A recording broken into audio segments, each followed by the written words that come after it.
These two girls were born in Moscow, but they never walked on Red Square. Because riding the metro is too dangerous, their father says. George Blamou has been violently attacked because of his skin color more times than he can count, ever since he moved to Russia from Ghana in 1994. They used to say that blacks bring in drugs and diseases. Now they don't need to say anything, they just attack, and most people just watch and let it happen.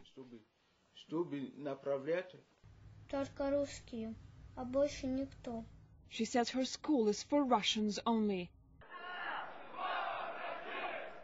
Russia for Russians, a slogan often used by radical nationalist groups, neo-Nazis and skinheads to justify their violence. Slavic Union counts 5,000 members in Moscow alone, training skinheads, football fans, bikers and radical youth on how to fight for what they call a Russian cause. There is genocide against Russians.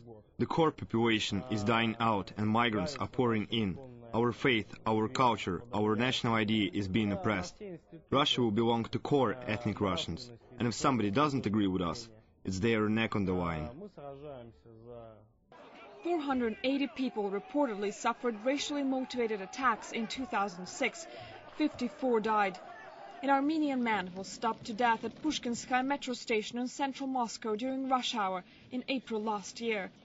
The crime shocked the public, but not enough to change the way they tolerate the intolerance. According to opinion polls, 60% of the Russian population agrees with Russia for Russian slogan.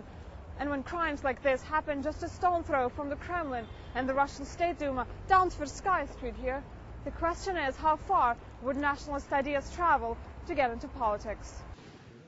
2007 is a year of parliamentary elections in Russia.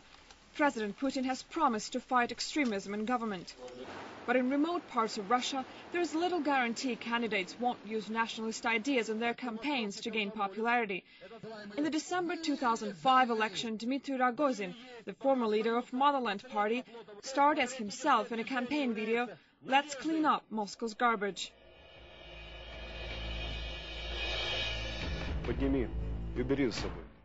The ad was seen promoting xenophobia, and Rogozin was banned from the elections.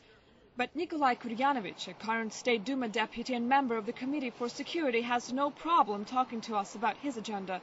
The future belongs to Russian nationalists. Once the Russian nation is raised off its knees, all of these alien groups who are taking advantage of our generosity will fly off our backbone. Neo-Nazis are confident after the December elections they will have close to 300 deputies like Kuryanovich, openly sympathetic to their ideas. But the hope is there is enough resistance among those in power to counteract the radicals. Resistance that could change Blamou's family everyday life. Anastasia Haydulina, Russia Today, Moscow.